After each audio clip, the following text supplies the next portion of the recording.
하나님 말씀은 요한복음입니다. 요한복음 3장 1절에서부터 8절이고요. 신약성경 144페이지입니다.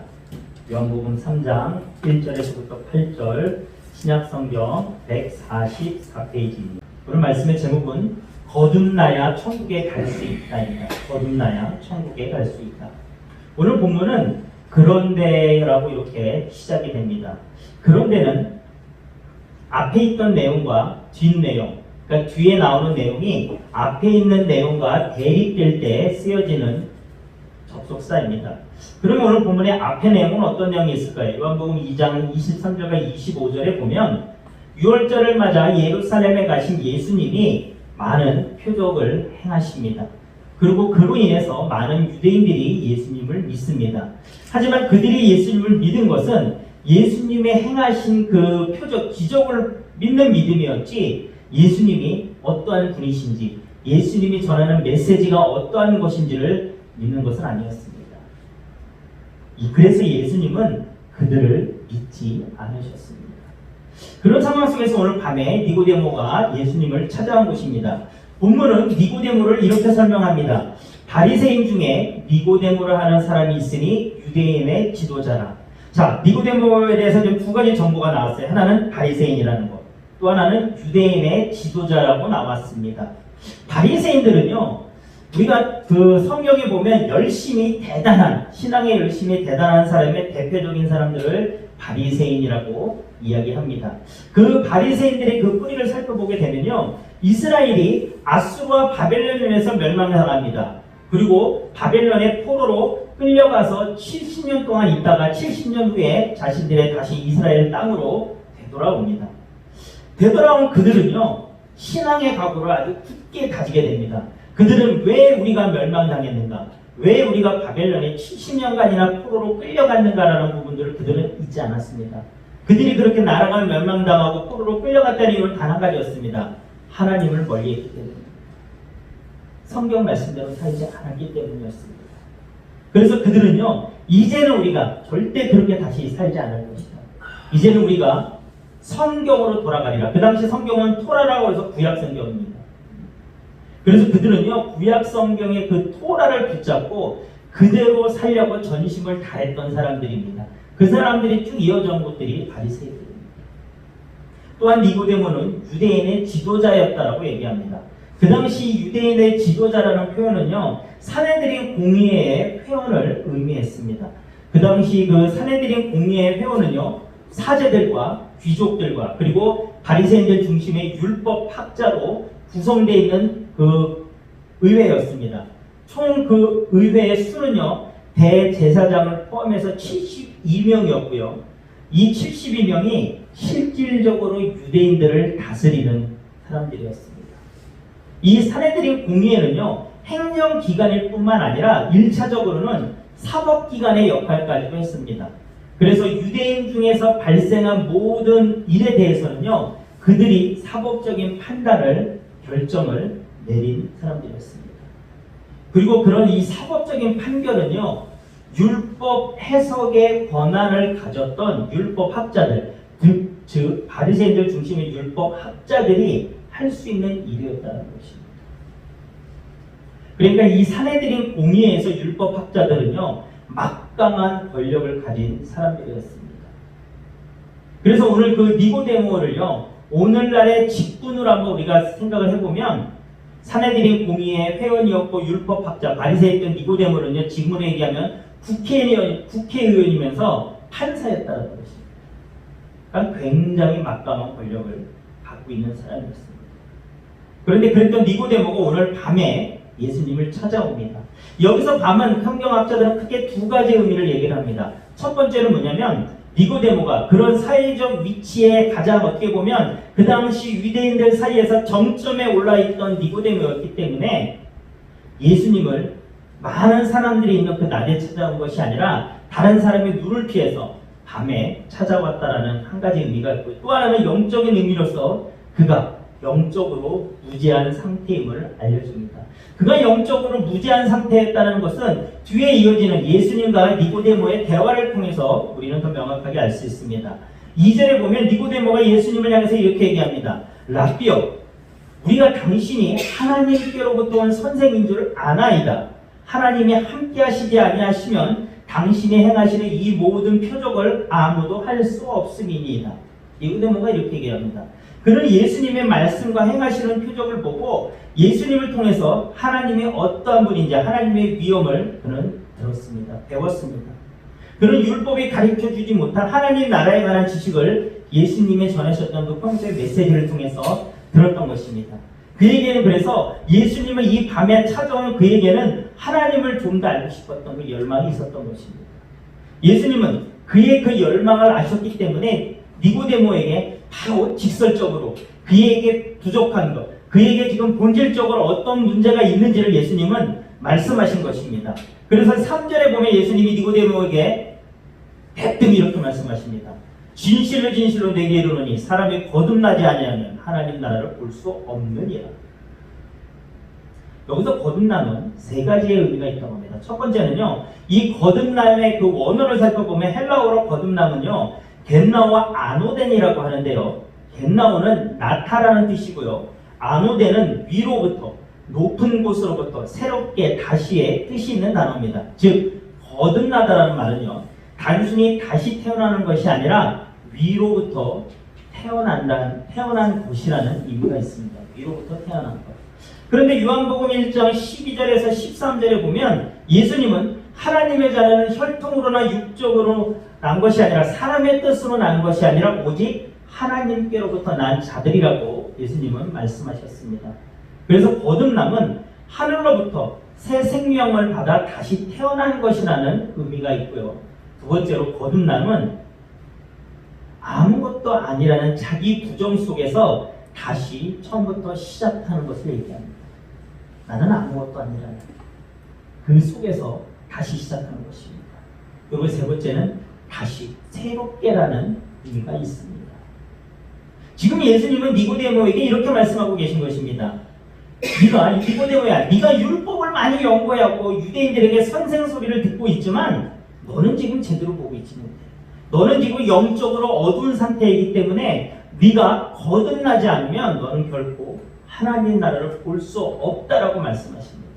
즉 너에게 너는 이렇게 하면 구원받지 못해 이렇게 말씀하신 것입니다. 여러분 니고데모의 입장에서 한번 생각해 보십시오.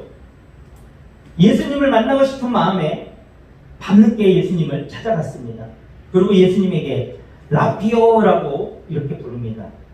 그가 예수님을 라비오라고 불렀다는 것은요, 그 당시 유대인들 사이에서 라비오라고 누군가를 부른다는 것은요, 그 상대방을 향할 수 있는 최고의 극존칭을 써서 예수님을 부른 것입니다. 라비는 그 당시 유대인들 사이에서 굉장히 어떤 사람들에게 인정받는, 사람들에게 존경받는 사람이었기 때문입니다. 니고데모가 예수님을 라비오라고 이렇게 얘기하는데 예수님은 아이고 뭐 별 말씀을 다 하시네 이런 게 아니라 대뜸 그에게 말씀하셨던 거죠. 거듭나지 않으면 하나님 나라를 볼 수 없다. 니고데모 입장에서는 예수님의 어떤 그 반응이라고 할까, 그것도 뭔가 좀 당황했을 거예요. 그렇죠? 나는 상대방을 굉장히 극존칭을 하며 나가고 있는데 상대방은 뭔가 좀 생뚱맞은, 그리고 또 시해한 표현을 쓰고 있기 때문입니다. 그런데 더군다나 예수님이 하신 말씀이 더 이해가 가지 않아요. 그래서 예수님의 그 말씀에 니고데모의 대답이 이제는 황당함을 향해 갑니다. 4절에 보면 사람이 늙으면 어떻게 다시 날 수 있습니까? 두 번째로 모태에 들어가다가 다시 날 수 있습니까? 이게 무슨 일입니까? 사람이 늙었는데 어떻게 다시 태어날 수 있어요, 예수님? 아니 그러면 내가 다시 어머니 뱃속에 들어갔다 나와야 된다는 말입니까? 지금 이렇게 말할 정도로 지금 니고데모는 지금 벙친 거예요. 도대체 무슨 얘기를 하고 계시는 거예요? 우리는 이 대답을 통해서요, 니고데모가 지금 영적으로 얼마나 무지한 상태인지를 알 수 있습니다. 그래서 예수님은요, 자신이 말한 거듭남의 의미를 이해하지 못한 니고데모에게 다시 그것을 풀어서 설명해 주십니다. 그게 오늘 본문 5절에서부터 7절입니다. 5절에서 7절 우리 한번 같이 볼까요? 같이 한번 읽어보겠습니다. 5절에서부터 7절. 예수께서 대답하시되 진실로 진실로 내게 이르노니 사람이 물과 성령으로 나지 아니하면 하나님 나라에 들어갈 수 없습니다. 육으로 난 것은 육이요 영으로 난 것은 영이니 내가 내게 거듭나야 하겠다 하는 말을 놀랍게 여기지 말라. 거듭남을 지금 예수님이 이제는 물과 성령으로 바꿔서 니고데모에게 설명해 주십니다. 예수님은 사람이 물과 성령으로 거듭나지 못하면 하나님 나라에 들어갈 수 없다라고 말씀하십니다. 3절에 하나님의 나라를 볼 수 없다라는 표현이 여기서는 이제는 들어갈 수 없다라는 말로 바뀌었습니다. 이것은요, 우리가 제대로 볼 수 있어야 들어갈 수 있음을 말씀하고 계신 것입니다. 그러면 여기서 물과 성령이 무엇일까요? 물과 성령으로 거듭나야 하나님 나라를 들어갈 수 있다고 한다면 우리 또한 물과 성령으로 거듭나야 하나님 나라를 들어갈 수 있다는 얘기입니다. 그러면 우리에게 중요한 것은 그렇다면 물과 성령이 무엇인가요? 율법 선생이었던 바리새인에게 니고데모는 예수님은 그런 니고데모의 어떤 성경적인 지식을 알아주셨습니다. 그렇기 때문에 니고데모에게 물과 성령으로 거듭나지 아니하면이라고 말씀하셨던 것은 에스겔서 36장에 있는 말씀을 갖고 말씀하셨던 것 같습니다. 에스겔서 36장 25절에 보면 맑은 물을 너희에게 뿌려서 너희로 정결하게 하되 곧 너희 모든 더러운 것에서와 모든 우상 숭배에서 너희를 정결하게 할 것이며 이렇게 얘기합니다. 예수님이 말씀하신 물은 어떤 것입니까? 죄로부터 나를 깨끗하게 씻어내는 것을 이야기합니다.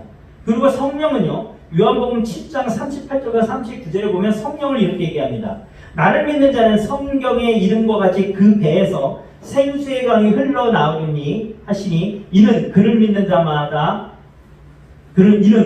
자들이 받을 성령을 가리켜 말씀하신 것이라. 즉 물이 뭐라는 거예요? 성령.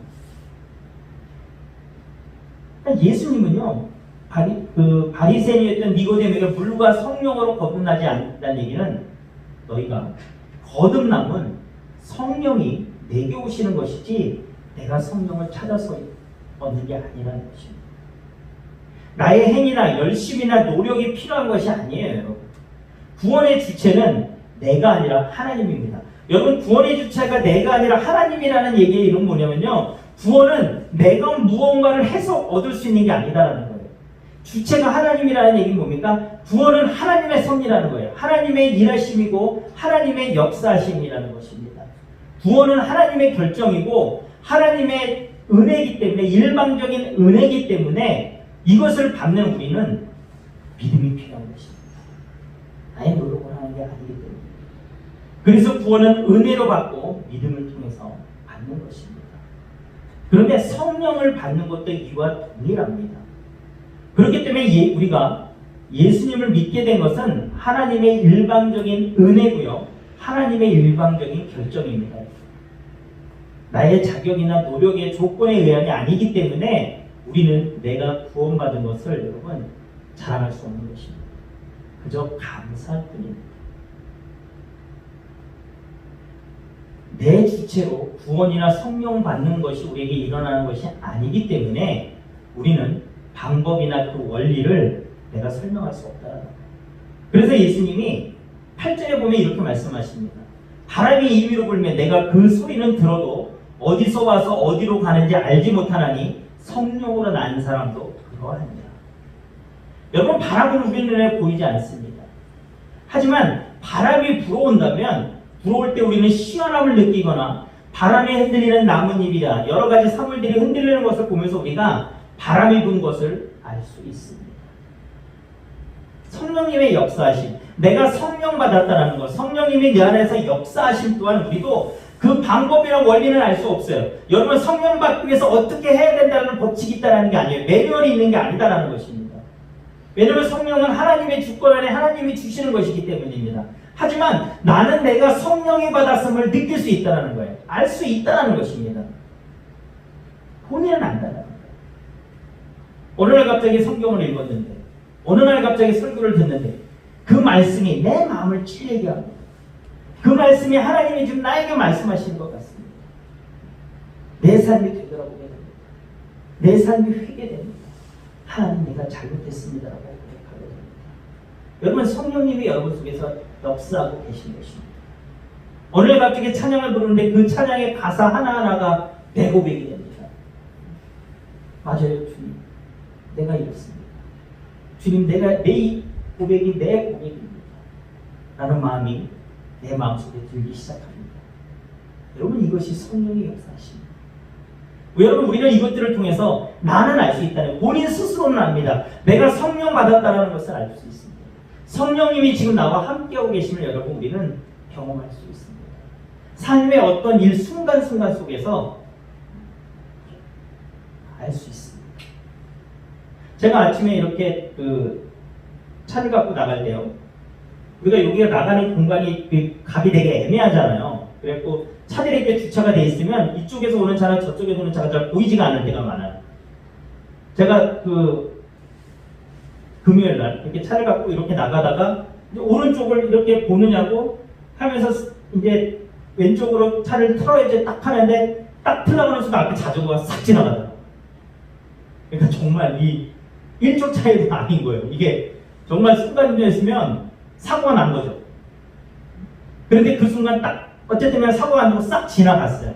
근데 내 마음에 하나님 감사합니다. 야, 이거 성령님의 역사시다라는 마음이 드는 거예요. 여러분, 우리는 안다라는 거예요. 그 순간 내 삶에 어떤 순간 딱 닥쳤을 때 나는 안다라는 것입니다. 여러분, 거듭남은요, 위로부터 나야 하고, 그래서 처음부터 다시 새롭게 시작하는 것입니다. 육의 소유가 아니라 성령의 소유로, 지금까지 내 마음대로 사는 것이 아니라 이제는 성령님께 사로잡혀서 성령님의 인도하심으로 새롭게 거듭나며 사는 것이 여러분, 우리의 거듭남입니다. 예수님이 말씀하시는 물과 성령으로 거듭나는 것입니다. 여러분, 그래야 우리는 하나님 나라에 들어갈 수 있습니다. 천국에 들어갈 수 있습니다. 내 마음대로 살아서 천국에 들어가는 게 아니에요. 물과 성령으로 거듭난 삶, 성령님의 이끄심에 따라가는 삶을 살 때 여러분, 우리는 구원받는 것입니다. 고린도에서 5장 17절을 이렇게 얘기합니다. 그런 중 누구든지 그리스도 안에 있으면 새로운 피조물이라, 이전 것은 지나갔으니 보라 새 것이 되었다. 우리가 새로운 피조물이 되는 조건은 하나입니다. 그리스도 안에 있습니다. 예수님 안에 없으면 우리는 절대 새로운 피조물이 아니다라는 것입니다. 그러면서 오늘 본문 뒤에 이어지는 9절에 보면 니고데모가 얘기합니다. 어떻게 그런 일이 일어날 수 있습니까, 예수님? 그때 예수님이 니고데모에게 자신이 지신 십자가를 얘기합니다. 하늘에서 내려온 자, 곧 인자 외에는 하늘에 올라간 자가 없느니라. 모세가 광야에서 뱀을 든 것 같이 인자도 들려야 하리니 이는 그를 믿는 자마다 영생을 얻게 하려 하시니라. 여러분, 예수님이 이 땅에 왜 오셨습니까? 예수님을 믿는 자마다 영생을 얻게 하기 위해서, 구원받기 위해서 여러분, 예수님이 이 땅에 오신 것입니다. 요한복음 14장 2절에서 3절은 또 이렇게 얘기합니다. 내 아버지 집에 거할 것이 많도다. 그렇지 않으면 너희에게 일렀을 때 내가 너희를 위하여 거처를 예비하러 가노니 가서 너희를 위하여 거처를 예비하면 내가 다시 와서 너희를 내게로 영접하여 있는 곳에 너희도 있게 하리라. 여러분, 예수님 십자가에서 죽으시고 부활하신 다음에 어떻게 하셨죠? 하늘로 올라가셨죠. 예수님 왜 다시 오신다는 거예요? 왜 올라가셨어요? 우리가 구할 거처를 마련하기 위해 오셨고, 왜 다시 오십니까? 이제는 거처를 다 마련하셨으니까 가서 거기 가서 같이 살자라는 말씀입니다. 오늘 본문의 사건 후에 여러분, 성경의 니고데모는 두 번 더 등장합니다. 언제 등장하냐면요, 예수님을 붙잡고자 바리새인들이 어떤 골몰합니다. 그들이 막 모략을 꾸미기 시작합니다. 근데 그때 니고데모가, 바리새인 중에 한 사람이었던 그 니고데모가 그 자리에서 율법을 근거로 그가 예수님을 변호합니다. 두 번째는요, 예수님이 십자가에서 죽으셨을 때 여러분, 예수님을 3년 반이나 따라다니는 제자들 다 도망갔죠. 뿔뿔이 흩어졌죠. 그런데 니고데모는요, 아리마대 요셉과 함께 예수님의 시체를 받으러 갑니다. 그리고 그가 예수님을 몰약과 침향 섞은 것 100근을 가져다가 예수님을 장사하십니다.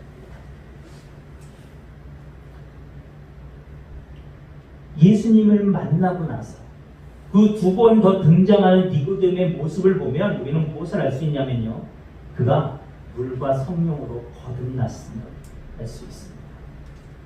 거듭난 니고데모는요, 더 이상 세상이 두렵지 않았던 것입니다. 니고데모는 자신이 가진 지위와 돈과 명예 그 모든 것보다 예수님이 더 중요하다는 것을 깨달았습니다. 그래서 그는 남의 시선, 자신의 목숨을 두려워하지 않고 예수님을 위해 나섰던 것입니다. 여러분, 우리 또한 우리 스스로는 우리를 바꿀 수 없습니다. 내가 철저히 나는 아무것도 아니다라는 것을 인정하고 성령님의 도우심을 구할 때, 성령님의 임재하심을 여러분 우리가 간절히 원할 때 우리는 변화될 수밖에 없습니다. 여러분, 구원받는 길은 다른 거 없습니다. 오직 예수님입니다. 오직 예수님만 믿을 때 여러분 구원받을 수 있습니다. 우리가 가장 많이 외우고 있는 성경 구절이 여러분 어떤 겁니까? 요한복음 3장 16절이죠. 우리 한번 같이 읽어볼까요? 요한복음 3장 16절. 하나님이 세상을 이처럼 사랑하사 독생자를 주셨으니 이는 그를 믿는 자마다 멸망하지 않고 영생을 얻게 하려 하십니다. 아마 신앙생활에서 가장 많이 들은 말씀이 이 말씀일 것입니다. 그런데 어쩌면 너무 많이 들었기 때문에 우리가 무덤덤한 구절인지도 모르겠습니다. 그런데 여러분, 이 구절이요, 요한복음 3장 16절 이 구절이요, 이가 신앙생활하는 이후의 전부입니다. 여러분. 다른 거 없습니다. 여러분, 우리가 신앙생활하는 목적 이겁니다. 여러분, 영생을 얻기 위해서입니다. 예수님이 이 땅에 오신 이유, 여러분 이겁니다.